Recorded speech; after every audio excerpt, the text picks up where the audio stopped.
how to work as union at the time.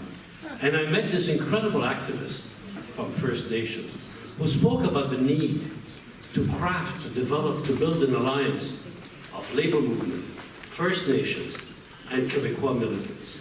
And I'd like to introduce to you tonight one of the founders of Idle No More, un des fondateurs d'Idle No More, mon camarade de combat, mon frère, Clayton.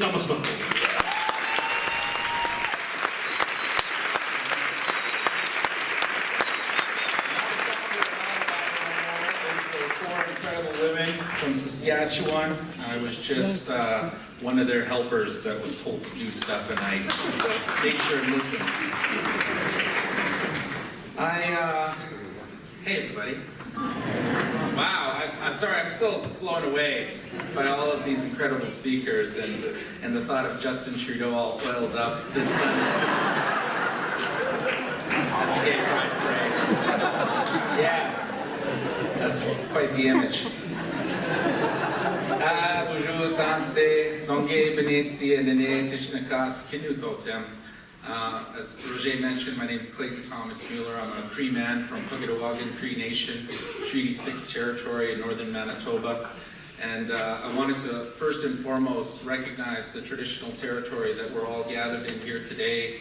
This is the traditional territory of the community of Glenasatage, and I don't know if Ellen Gabriel's out in the audience, but if she is, big shout out to you. I was camping with my sons and my beautiful wife, Corinne, last week at the National Cree Gathering, the 18th National Cree Gathering in Fisher River First Nation, southern Manitoba. And at that gathering, they had a sacred bundle of sacred artifacts of Indigenous peoples from the region. And part of that was the pipe of one of our greatest chiefs, Chief Big Bear. And on the pipe, on the stem of the pipe of Chief Big Bear, there's snare wire on the stem. And what this snare wire represents, you know, here in Canada, Indigenous people, still to this day, we hunt, we fish, we trap, we live off the land. We are the land is us. We come from the land, and eventually we return back to it. And what that snare wire represented on that pipe of Big Bear, who was a revolutionary, he fought alongside, I believe, Louis Riel, and he ended up in Stony Mountain Penitentiary, where so many of our relatives are right now. And that snare wire, going back to that, what that represents, the old people at that gathering, they said that that represents how we got to get our young people back. We have to snare them like rabbits, get them back to the culture. Because it's our culture that, you know, for us as Indigenous peoples, that's what we have to think about when we think about global issues like climate change.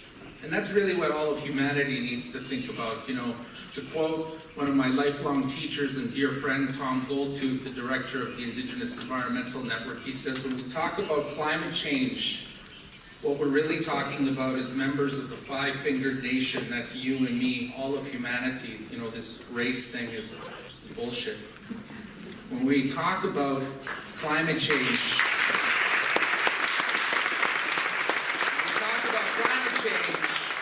we're really talking about reevaluating our relationship as humanity to the sacredness of Mother Earth, a relationship that has been damaged. You know, we all have a spiritual umbilical cord to that sacredness of Mother Earth that has been catastrophically damaged, not severed though, but damaged by this psychotic Western industrial scientific experiment called capitalism. And one of the reasons I think why in this hyper-individualistic society we have this sickness that's rampant throughout all of our communities, throughout our nation states, even this settler colonial state that they call Canada. You know, and that sickness is greed. Greed, consumption, to fill an empty space inside, a space that used to be filled by a connection to nature. You know, a couple of years ago, Statistics Canada put out a staggering statistic. They said that over 50% of Indigenous peoples in this country now live in our urban centers, places like Montreal, places like Toronto, Winnipeg, the city where I live. You know, and this really troubled me, because all of our people, you know, are continuing to be marginalized, the most marginalized segment of our society, economically, politically, spiritually, socially. And, you know, everybody hates former Prime Minister Harper, well, almost everybody. You know, there's some greedy capitalists out there that dig him. But, you know, Prime Minister Harper and his conservative government, they were the ones, you know, I want to remind you, who enforced the austerity agenda that was implemented by the Liberal government before them. And in First Nations, that meant enforcing a 2% cap on essential funding services for the most marginalized segment of Canadian society. That created a circumstance in our communities where we have a suicide of our children killing them, an epidemic of suicide of our children killing themselves, our young people. You know, and this is happening all across the country. And it's happening because of the fact that they've made it so bad to live on the reserve, okay? The socioeconomic crisis in our reservations is so bad that our young people have lost hope and they're taking their own lives. And I just wanted to say that, you know, Roger brought up Idle No More.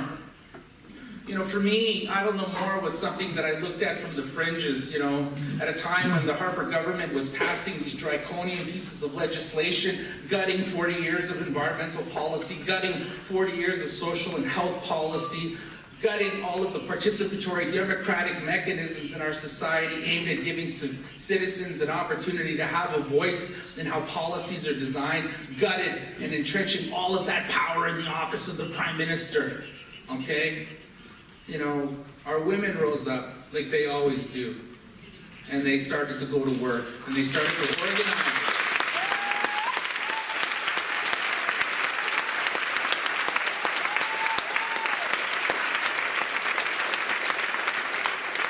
And myself and so many other allied campaigners were like, that's something I can believe in. You know, that's something I can definitely work on and help out, you know, to help that out. Because in Indian country, in the fight against the fossil fuel barons, in the fight against the oil and gas industry, the coal industry, you know, in every community that I've worked in the 15 plus years I've been campaigning, it's always grandmas and moms that are the ones that are saying, hey, we need your help to come in, you know, whatever NGO I was working with. It's always grandmas and moms, because they're concerned about their kids not having clean water. You know, they're concerned about, you know, their families not being able to continue to hunt, fish, and trap.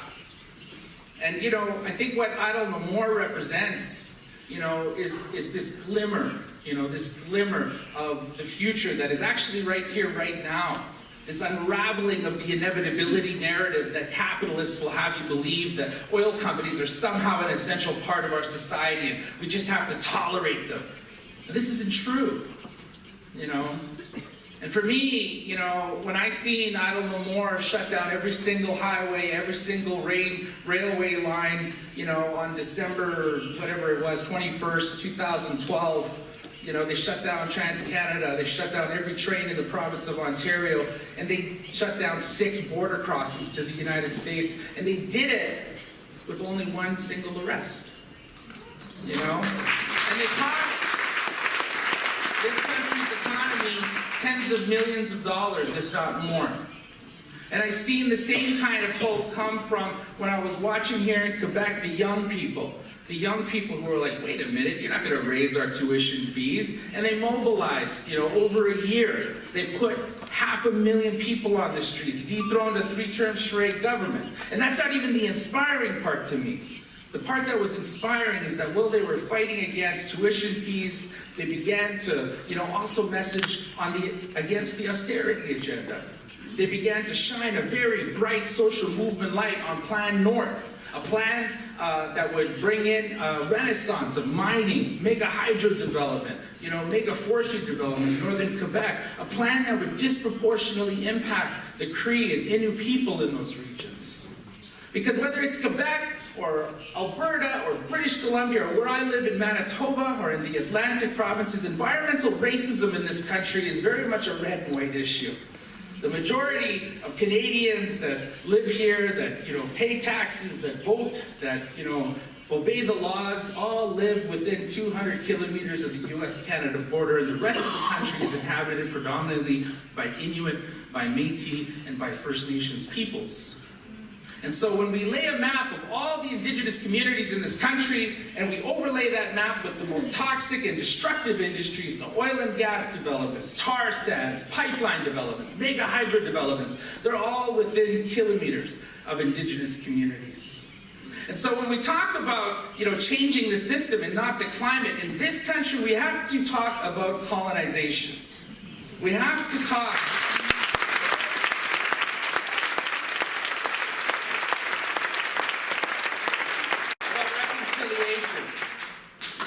many of our brave survivors of Canada's genocidal policy of Indian residential school, this is where they worked with the churches and they took our children away. For over 100 years they stole our kids to be put into church-run schools, to educate the Indian out of the child, to quote one of our first prime ministers, who was a Minister of Indian Affairs at the time when they enacted the policy. All those survivors that spoke to the Truth and Reconciliation Commission, I take my hats off to them. And we're living in a moment right now, a very historic moment in our country where we really have to get it right. Because you and me, we all have different ways of dealing with Canada's really intense, really violent colonial history. This is a settler colonial state. There were no Indian wars. There was no conquering of First Nations or Inuit people. There were internationally legally binding treaties that were signed for peace, to share the land. To quote the Haudenosaunee, the Two-Row Wampum Treaty, 2 boats on a river, going down the river in the same direction and not crossing each other's paths.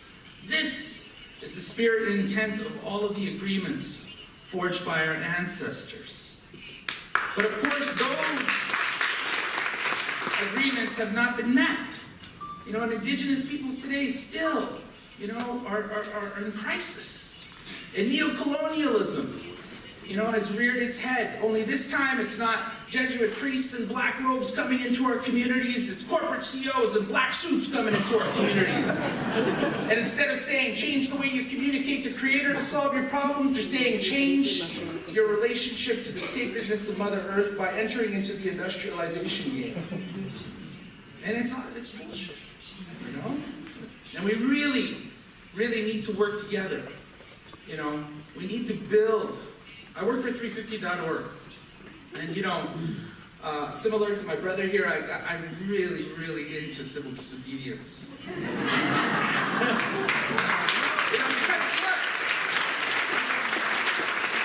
was one of the first campaigners that started working on the issue of tar sands when it became an issue of concern for NGOs. Indigenous peoples in northern Alberta and the Athabasca region have been campaigning on tar sands for 3 or 4 decades.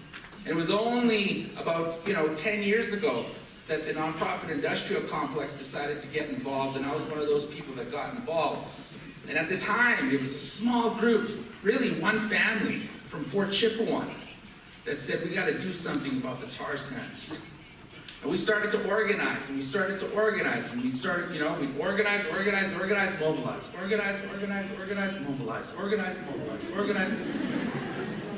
And we built up one of the most visible environmental, Indigenous rights, intersectional campaigns ever in the history of campaigns. And we've had a lot of victories in the campaign, for sure. We've won a lot of battles. I think the most notable battle that we won was convincing and pushing the highest office in the United States government, the most powerful military superpower on the planet, to say no to big oil for the first time in the name of climate change.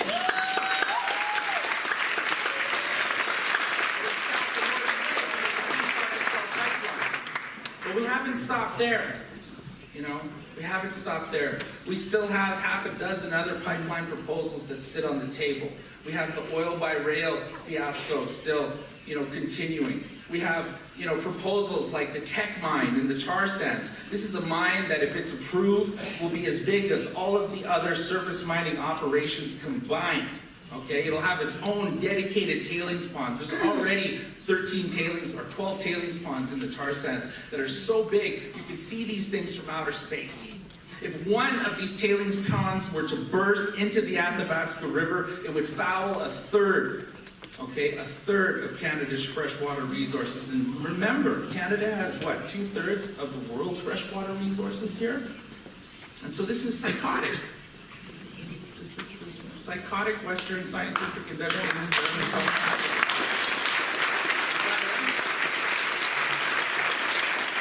But I wanted to go back to the National Cree Gathering and just kind of conclude my time so that we can get to talking back and forth, because I'm always much more interested in what audiences want to know versus guessing what you want to know. But when I went to the National Cree Gathering, it was an awesome thing. My kids running around, everybody's speaking Cree and jigging everywhere, and it's real cool. But one of the things that kind of left me with a somber note was one of the old people, when we were sitting there at the end of the gathering. They brought out Big Bear's pipe, and all the old people were saying their things. And one of the old people from Alberta, he gave a prescription to everybody. He said, you got to hang these colors. He said some colors, some cloth in your car and in your homes. And it was a prescription to protect your house and your vehicle from tornadoes. Think about that. And in southern Manitoba, we've had a number of tornadoes in the last few weeks, that have hit First Nations. That we've been fortunate. There hasn't been a lot. I don't think there's been deaths yet, but even the old people are talking about, they're prescribing, medicine now, for protection because of our changing climate. That's how real this stuff is. And I would say that, we have a big responsibilities on our shoulders living in this country that they call Canada. This tar sands is one of about 3 carbon pools on the planet. There's the Aramco tar belt in Venezuela, there's the coal seams in Australia, and then there's ours, the tar sands. And if just one of these carbon pools is developed, it's game over for everybody. We'll lose our ability to live on the planet because of the changing climate that it'll create. And so we have a big weight on our shoulders, but we can't get frozen by that, There are solutions and answers, and a lot of those solutions and answers to solving the global climate crisis lie with the traditional knowledge that Indigenous peoples have. In Paris, many of our Indigenous peoples, they gathered there, They gathered there, and the governments of the world recognize the vital and important role of Indigenous knowledge in mitigating and adapting to climate change. But the Paris Agreement, and I'm not as kind as my colleagues here on the panel, the Paris Agreement is nothing more than another dirty trade deal. Okay, it's a trade agreement. It's a trade agreement designed to commodify what they haven't commodified, and that's nature itself.